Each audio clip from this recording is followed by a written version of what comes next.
Hello students, welcome to your favorite channel English Learning Assam. Today I start the question paper solution of pre-final examination 2024 subject English for HS second year of PR Goft HS and MP School Golfra district. মৰমৰ ছাত্ৰ ছাত্ৰীসকল আজিৰ এই ভিডিঅ'ত মই গোৱালপাৰা জিলাৰ আন এটি শিক্ষা board PR Goft HS and MP স্কুলৰ আণ্ডাৰত অনুষ্ঠিত হোৱা HS প্ৰি ফাইনেল এক্সামিনেশ্যনৰ কোৱেশ্চন পেপাৰৰ সলিউশন লৈ আহিছোঁ। আজি মই তোমালোকৰ আগত ইংলিছৰ কোৱেশ্চন পেপাৰখনৰ প্ৰ'জ সেকশনৰ সম্পূৰ্ণ কোৱেশ্চন সলিউশন কৰি দিম। আশা কৰিম এই প্ৰ'জ সেকশনত অহা very short question answer, short question answer and long question answer তোমালোকৰ অহা পৰীক্ষাসমূহত সহায় কৰিব। বলাচোন মৰমৰ ছাত্ৰ ছাত্ৰীসকল, আজিৰ এই ভিডিঅ'ৰ মূল বিষয়বস্তুলৈ যাওঁ। প্ৰথমতে মই তোমালোকৰ আগত কোৱেশ্চন পেপাৰখনক দেখাই দিব বিচাৰিছোঁ। পৰ্যায়ক্ৰমে যিমান দূৰ সম্ভৱ মই তোমালোকৰ আগত সেকেন্ড ভিডিঅ'বিলাক আলোচনা কৰিবলৈ চেষ্টা কৰিম। প্ৰথমতে তোমালোকে কোৱেশ্চন পেপাৰখন চাই যোৱা। ফাৰ্ষ্টত আছিলে তোমালোকৰ ৰিডিং স্কিল। ৰিডিং স্কিলত পেজেছটো তোমালোকে চাই যোৱা, মই চলো কৰি দিছোঁ। এইখিনি হ'ল কি ৰিডিং স্কিল। ওকে,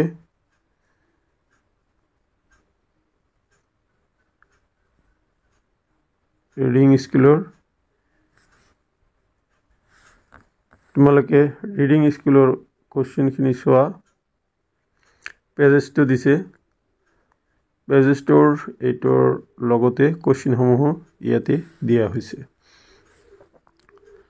নেক্সট তোমালোকৰ দিয়া আছে section B advance writing skill 25 marks. ইয়াতে দিয়া হৈছে তোমালোকৰ প্ৰথমটো দিছিলে নোটিছ ৰাইটিং দিছে। তোমালোকৰ নোটিছ ৰাইটিংটো দিছে Saint Anthony's college Guwahati. Common পৰিছে মই আপলোড কৰা ভিডিঅ'ৰ পৰা। তোমালোকে নোটিছ দিছিলে ইয়াতে কালচাৰেল সেক্ৰেটাৰী সং এণ্ড ডান্স কম্পিটিশ্যনৰ। তাৰপিছত তোমালোকৰ লছ পাউণ্ডৰ এটা এডভাৰটাইজমেণ্ট ৰাইটিং আহিছে। কোৱেশ্চন নম্বৰ 3 দিছে তোমালোকৰ ৰিপৰ্ট ৰাইটিং ৰোড এক্সিডেণ্ট, এইটো গোৱালপাৰা ডিষ্ট্ৰিক্টত আহিছিলে দেখা। ব্লাড ডোনেশ্যন কেম্পত দিছে। ওকে, নেক্সট দিছে তোমালোকৰ লেটাৰ টু দ্য এডিটৰ আৰু এপ্লিকেশ্যন ফৰ জব। ইয়াতে স্পৰ্টছ টিচাৰ দিছে আৰু ইয়াতে দিছে ৰোডছ এটেনশ্যন টু দ্য কি দিছে concerned authority poor condition of ৰোডছৰ বিষয়ে দিছে। চ' এইখিনি আছিলে writing skill. Now come to the grammar section. Grammar সেকশনত নেৰেশ্যন 3টা দিছে, 2টা কৰিব লাগে। তাৰপিছত 4টা তোমালোকৰ ভইচ চেঞ্জ দিছে। নেক্সট ভিডিঅ'ত মই তোমালোকৰ আগত গ্ৰামাৰ সেকশনটো আলোচনা কৰিবলৈ ট্ৰাই কৰিম। কাৰেক্ট টেন্স দিছে। নেক্সট তোমালোকৰ ইয়াতে 8 নম্বৰ প্ৰিপজিশ্যন দিয়া হৈছে। প্ৰিপজিশ্যনৰ পিছত তোমালোকে ৰিৰাইট ট্ৰান্সফৰমেশ্যন অফ চেণ্টেন্সটো চোৱা। চ' মাই ডিয়াৰ ষ্টুডেণ্টছ, এইখিনি আছিলে grammar section. Now come to textbook group section D. ফাৰ্ষ্টত পট্ৰি সেকশনত দিছে 2টা ষ্টাঞ্জা উঠাই দিছে, তোমালোকে চাই যোৱা। A thing of beauty for joy, a thing of বিউটিৰ পৰা দিছে। Now come to the next page, page number 5 question. আৰু ইয়াৰ পৰা পট্ৰিৰ পৰা 4টা কোৱেশ্চন দিছে, কিন্তু তোমালোকৰ পৰীক্ষাত 6টা দিব, 2 মাৰ্কছৰ question. Now come to the question to number 12 that is from prose section আৰু মই তোমালোকৰ আগত prose section কোৱেশ্চনসমূহ আলোচনা কৰিম। Question 12, answer any 5 of the following questions. A, who asked France not to hurry to school? এটাৰ answer হ'ব ফ্ৰান্সক কোনে সুধিছিল স্কুলত যোৱাৰ কাৰণে ইমান খৰখেদা কৰিব নালাগিব এইটো কৈছিল ৱাক্টাৰ the ব্লেকস্মিথ asked Franz not to hurry to school. B. Where did Gandhi meet Professor J.B. Kripanelli for the first time? প্রথমবার ভাবে গান্ধীয়ে প্রফেসর জে.বি. কৃপালিনীক কত লগ পাইছিল উত্তর হব Gandhi met professor J.B. Kripalini at Tagore Shantiniketan school for the first time. Okay, next see what are epiphytes. Epiphytes key. Epiphytes are plants that grow on some other plants but do not fit from them. For example, some mosses. The epiphyte হল এক শ্রেণীর উদ্ভিদ জীবর অইন গছৰ কি হয় জন্ম হয় কিন্তু সিহঁতক কি নিদে সিহঁতৰ পৰা কি আহাৰ গ্ৰহণ নকৰে ফৰ এক্সাম্পল কিছুমান ভেকুৰ জাতীয় উদ্ভিদ name the sports for which Sophie's father had a strong passion. Sophie's fatherৰ খুব পেশন থাকা বা ভাল পোৱা গেমটোৰ নাম কি আছিল এটা হ'ব football Where is Champaran located? Champaran কত অবস্থিত আনসার হ'ব Champaran is situated in the foothills of the towering Himalayas near the kingdom of Nepal. Now it is in the district of Bihar, India. Champaran Himalaya পৰ্বতৰ পাদদেশত অৱস্থিত নেপাল ৰাজ্যৰ কাষত অৱস্থিত এখন ঠাই বৰ্তমান এই ঠাইখন ভাৰতৰ বিহাৰ ৰাজ্যত অৱস্থিত Now come to the last very short question that is who is the author of Lost Spring Lost Spring or author বা লিখকজন কোন আছিল Anit Jung is the author of Lost Spring গল্পটির author আছিলে Anit Jung So my dear students এতিয়া মই তোমালোকৰ আগত 12 number কোৱেশ্চনৰ সমাধানখিনি লিখি কৈ দিয়াৰ আগতে মই তোমালোকৰ আগত কোৱেশ্চন নম্বৰ 13 অৰ্থাৎ শৰ্ট কোৱেশ্চন আনসাৰ সমূহ আগতে মাতি যাম পিছত একেলগে আনসাৰখিনি তোমালোকৰ আগত আলোচনা কৰিম Answer any 5 in 30 to 40 words 30টাৰ পৰা 20টা শব্দৰ ভিতৰত যিকোনো 5টা বাক্যৰ সমাধান লিখা A What did M. Hamel write? Why did M. Hamel write Bibla France before dismissing the class? শ্ৰেণীটো সমাপ্ত কৰাৰ আগত M. Hamel কিয় Bibla France এই কথাখিনি লিখিছিল B. Is Sahib happy working at the tea stall? Why? B. Give a brief description of Peacock Island. D. What kind of person was Geoff? E. Why was Gandhi impressed with Shukla? F. What theme does the story going places explore? G. What is Faridabad famous for and why? H. What was the belief about the dividing channel between Peacock Island and the mainland of Guwahati? Okay, now come to the answer of this question. My dear students, তোমালোকে আনসাৰখিনি এতিয়া screenshot মাৰি ল'ব পাৰা 12 number কোৱেশ্চনৰ আনসাৰখিনি তোমালোকে screenshot মাৰি ল'ব পাৰা যেহেতু আনসাৰখিনি তোমালোকক মই মুখে মাতি গৈছোঁ সো এইখিনি আছিলে 12 নম্বৰৰ কোৱেশ্চনৰ আনসাৰ ইয়াতে ধুনীয়াকৈ লিখা আছে তোমালোকে স্ক্ৰীনশ্বট মাৰি ল'ব পাৰা ওকে সো এইখিনি আছিলে 12 নম্বৰ কোৱেশ্চনৰ আনসাৰ মই আগতে কোৱাৰ দৰে এতিয়া মই তোমালোকৰ আগত 13 নম্বৰৰ শৰ্ট কোৱেশ্চন আনসাৰখিনি আলোচনা কৰিম দেখা 13 নম্বৰত কোৱা হৈছে যে মই অলৰেডি বুজাই দিছোঁ তোমালোকৰ আগত ইয়াতে কোৱা হৈছে why did M Hamel write বিপ্লৱ France before dismissing of his class M হেমেলে তেওঁৰ ক্লাছটো সমাপ্ত বা ডিছমিছ কৰাৰ আগতে কিয় তেওঁ বিপ্লৱ ফ্ৰান্স কথাটো লিখিছিল ইয়াতে দেখা M Hamel wrote Bibla France on the blackboard before dismissing his class to show his love for his country as well as for the French language. M. Hemele তেওঁৰ ক্লাছটো শেষ হোৱাৰ আগত বা শেষ হোৱাৰ ঠিক আগমুহূৰ্ততে ব্লেকবোৰ্ডত বিপ্লৱ ফ্ৰান্স লং লিভ ফ্ৰান্স কথাটো তেওঁ ডাঙৰ ডাঙৰ ফ্ৰেঞ্চ লেংগুৱেজেৰে লিখি দিছিল কাৰণ কি তেওঁ কি কৰিছিল তেওঁৰ ভালপোৱা তেওঁৰ দেশৰ প্ৰতি থকা ভালপোৱাটো আৰু তেওঁ ফ্ৰেঞ্চ লেংগুৱেজৰ প্ৰতি থকা ভালপোৱাটো দেখুৱাবৰ কাৰণে তেওঁ সেই কথাষাৰ তেওঁ বিপ্লৱ ফ্ৰান্স ডাঙৰ ডাঙৰ আখৰেৰে ব্লেকবোৰ্ডতে লিখি দিছিল in addition he was displaying his resistance to the German occupation to France ইয়াৰ উপৰিও তেওঁ কি কৰিছিল তেওঁ প্ৰদৰ্শন কৰিছিল তেওঁৰ কি বাধা বা প্ৰতিৰোধ টু দ্য জাৰ্মান অকুপেশ্যন মানে টু ফ্ৰান্সত জাৰ্মানৰ দখলৰ বাধা কৰিবলৈ বা প্ৰতিবাদ কৰিবলৈ তেওঁ এই উক্ত কথাষাৰ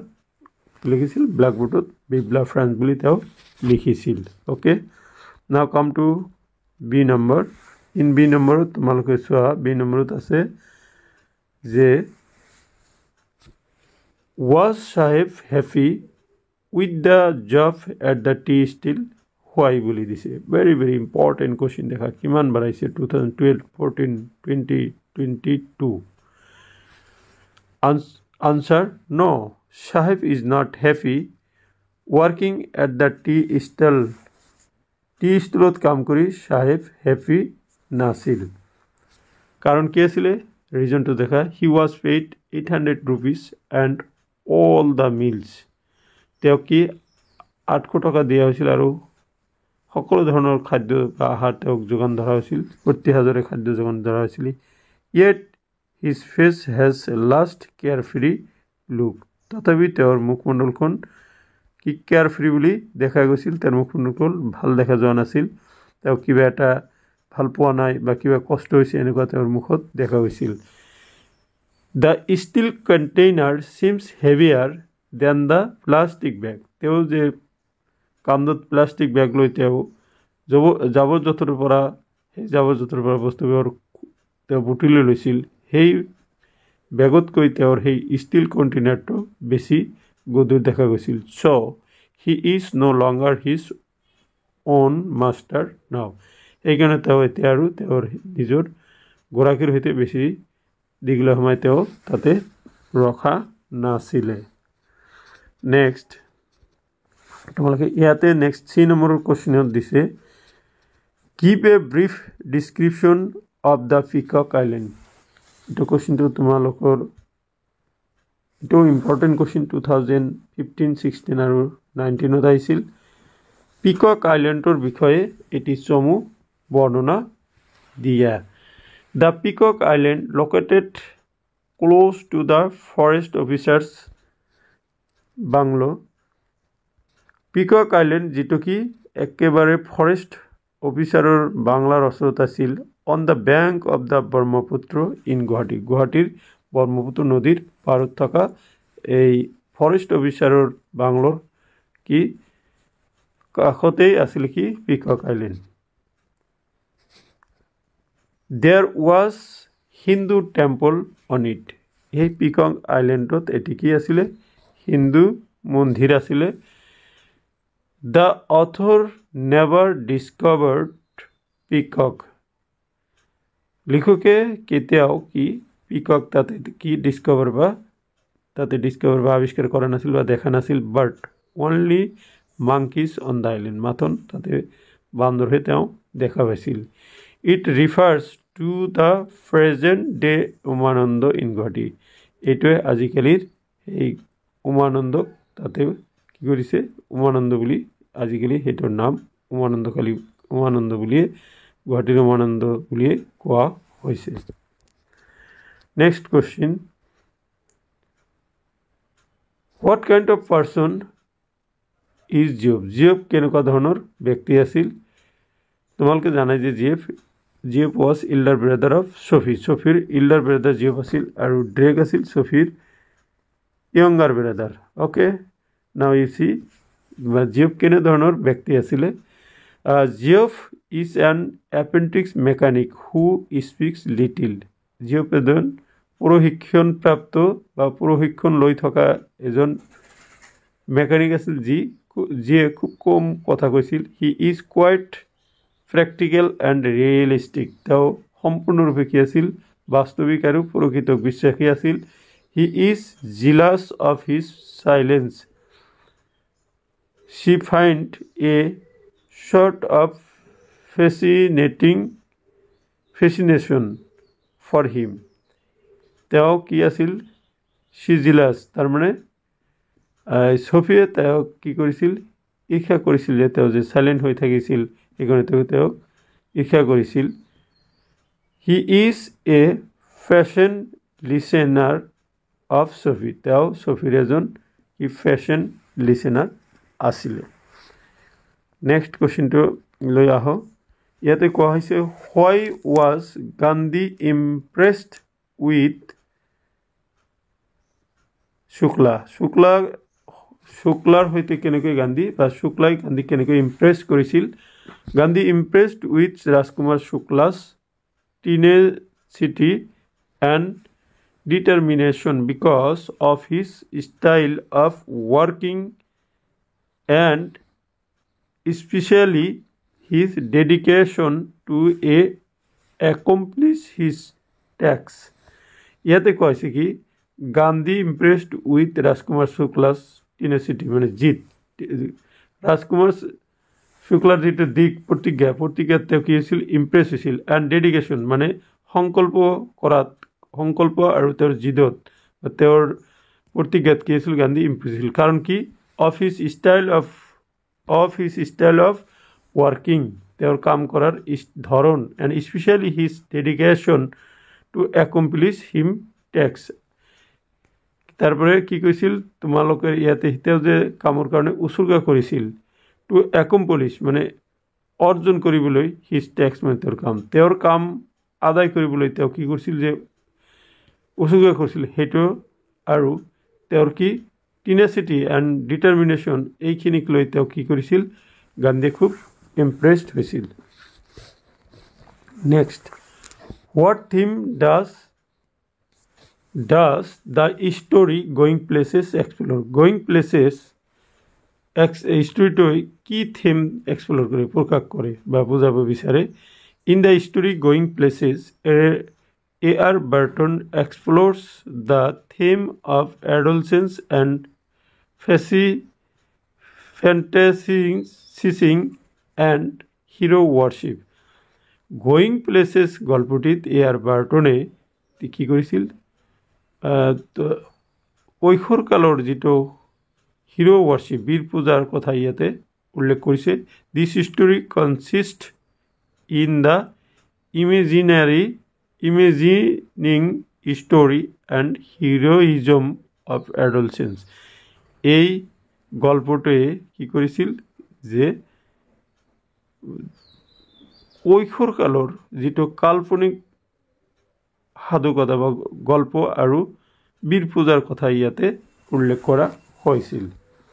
নাও come to next question, what is Firozabad famous for and why? Firozabad কিহৰ কাৰণে আৰু কিয় ফেমাছ আছিলে, বিখ্যাত আছিলে? Firozabad is famous for its bangles. Firozabad কিহৰ কাৰণে ফেমাছ আছিল? ইয়াৰ চুৰি, বাংগেলছৰ কাৰণে ফেমাছ আছিল। Every family in Firozabad is engaged in making bangles. ফিৰোজাবাদৰ প্ৰতিটো পৰিয়ালেই কি কৰিছিল? চুৰি তৈয়াৰ কৰাত কি আছিল? নিযুক্ত হৈ আছিল, এংগেজ হৈ আছিল। It is the centre of India's glass blowing industry where families have কি কৈছিল? spent generations working around furnace. welding glasses, making bangles for all the women in India. কাৰণ কি ফিৰোজাবাদৰ সকলো পৰিয়ালে কি ফিৰোজাবাদটো আছিল কি ভাৰতৰ ভিতৰত এখন চেণ্টাৰ প্লেচ কেন্দ্ৰস্থবিন্দু ইণ্ডিয়াৰ কি আছিলে গ্লাছ ব্লোয়িং ইণ্ডাষ্ট্ৰীৰ কাৰণে মানে উজ্জ্বল গ্লাছ তৈয়াৰ কৰাৰ উদ্যোগৰ কাৰণে য'ত নেকি কি কৰিছিল পৰিয়াল বলে যুগ যুগ ধৰি তাতে কি কৰিছিল সেই ফাৰ্নেছৰ মানে জুহালৰ চাৰিওফানে সিহঁতে কাম কৰিছিল কিছু welding glass and making the bangles for all the women in India ভাৰতবৰ্ষৰ প্ৰতিজন মানুহৰ প্ৰতিজন তিৰোতাৰ কাৰণে সিহঁতে ফিৰোজাবাদটোত কি কৰিছিল বাংগল তৈয়াৰ কৰিছিল নেক্সট লাষ্ট কোৱেশ্চন 2 মাৰ্কৰ What are the belief about the dividing channel between the Peacock Island and the mainland of Guwahati? কি আছিল সেই ডিভাইডিং চেনেলটোৰ কি বিশ্বাস আছিল যিটো কি পিকক আইলেণ্ড আৰু গুৱাহাটীৰ মূল ভূখণ্ডৰ মাজত থকা সেই ডিভাইডিং চেনেলটোৰ সেই নলাটোৰ কি আছিল কি বিশ্বাস মানুহে কৰিছিল বা কি এটা চিৰাচৰিত কি এটা বিশ্বাস আছিলে ইয়াতে দেখা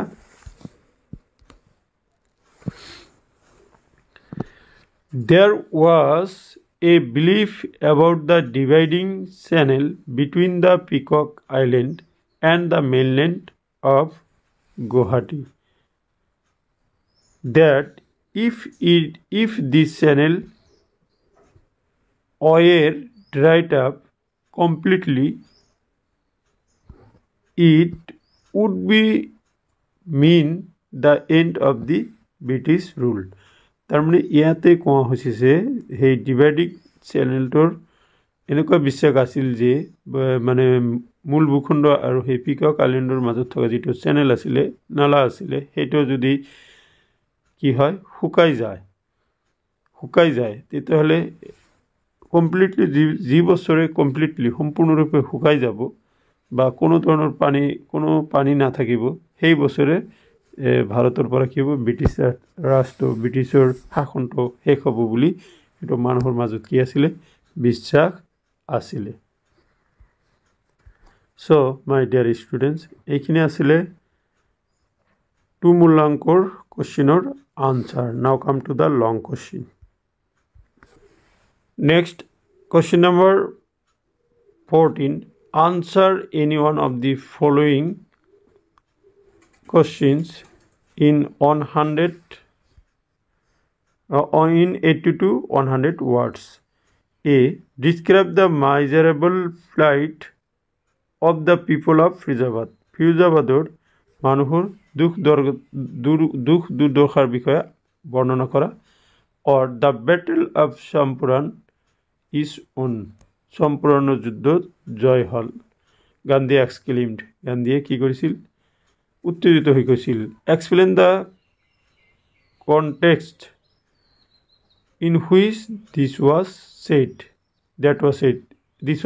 এইটো কোৱাৰ ধৰণটো উদ্দেশ্যটো বৰ্ণনা কৰিব দিছিলে সো এতিয়া মই তোমালোকৰ আগত এই কোৱেশ্চন দুটাৰ আনসাৰটো দেখাই দিম যেহেতু লং কোৱেশ্চন মই তোমালোকৰ আগত আৰু মাতি নাযাম দেখা তাৰপিছত আছিলে কোৱেশ্চন নম্বৰ 15 এইটো দিছে তোমালোকৰ বিস্তাস কিতাপৰ পৰা দিছে answer any one of the following questions in 125 to 150 words a what impression do you form of Mr. Lamb how does he look at life or ki dise what are the similarities in the lives of Bhama and Jitkala Shah though they belong to their respective situations. Now come to 14a. Describe the miserable plight of the people of Firozabad. Dekha kiman important question 2012, 14, 15 and 17 ত আহিছিল গতিকে এই বছৰৰ আহাৰ পুৰা সম্ভাৱনা আছে দেখা মই এইটো মাতি নাযাওঁ যেহেতু দীঘল প্ৰশ্ন ভিডিঅ'টো এনেও দীঘল হৈছে মই সলো কৰি দিছোঁ তোমালোকে স্ক্ৰীনশ্বট মাৰি লোৱা ওকে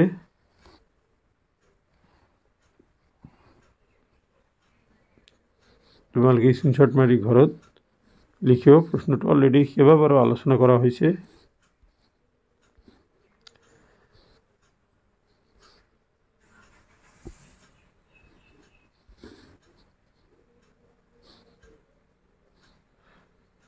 Okay.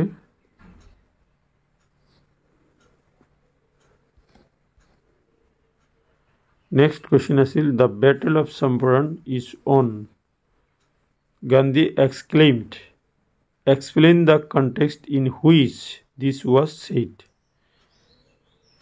মানে চম্পাৰণ বেটেলটো যুদ্ধটো জয় হল গান্ধী উত্তেজিত হৈ কথাটো কৈছিল কি প্ৰসংগত এই কথাটো কৈছিল সেইটো বৰ্ণনা কৰা দেখা এটো মই তোমালোকক সলো কৰি দিছো ওকে ওকে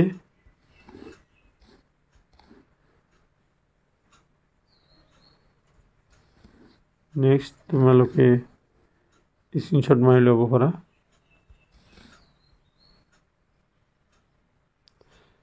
ওকে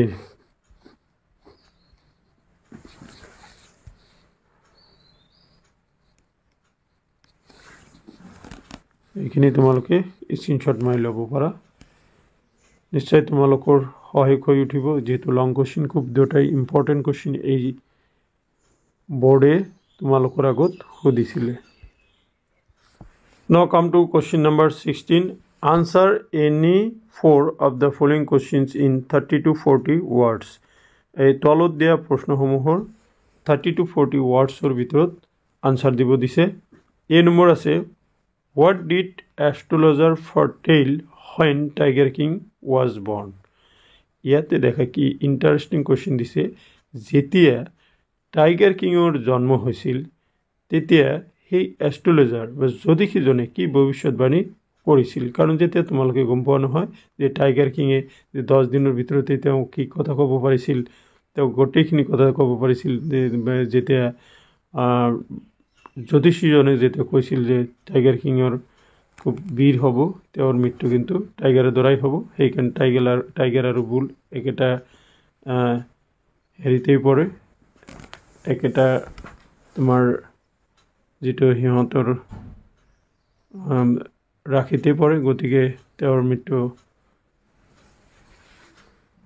টাইগাৰৰ দ্বাৰা হ'ব বুলি তেওঁ কৈছিল এটো তোমালোকে পাবা মই নেক্সট ভিডিওতে এখিনি আলোচনা কৰিবলৈ ট্ৰাই কৰিম এনেও মোৰ ভিডিও আপলোড কৰা আছে টাইগাৰ কিং ৰ আনসাৰখিনি আছে মই আৰু এটা গোটেই চ্যাপ্টাৰ মিলি টাইগাৰ কিং ৰ এটা ভিডিও আপলোড কৰিম তোমালোকে হেটো চাবা হু ওয়াজ হানা কোন আছিল what did she noticed coming out of the mist এই mist কুলিৰ মাজৰ পৰা কি আহি আছিল কি আহি থকা তেওঁ লক্ষ্য কৰিছিল এটা অলৰেডি দা এনিমি চ্যাপ্টাৰটো মই আলোচনা কৰিছো তাতে তোমালোকে আনসাৰটো পাবা হাউ ইজ মেজি মেড এইটো মাঘ বিহুৰ মাঘৰ দুমাহী চ্যাপ্টাৰটোত মেজি কেনেকৈ তৈয়াৰ কৰা হয় তাতে এইটো উল্লেখ কৰা হৈছে What is the significance of Uruka? Very এই দুটা কোশ্চেন খুব ইম্পর্টেন্ট আছে উৰুকাৰ সিগনিফিকেন্সটো কি আছিল উৰুকাৰ তাৎপৰ্যটো কি Why did Jitkala Shah feel untouchable in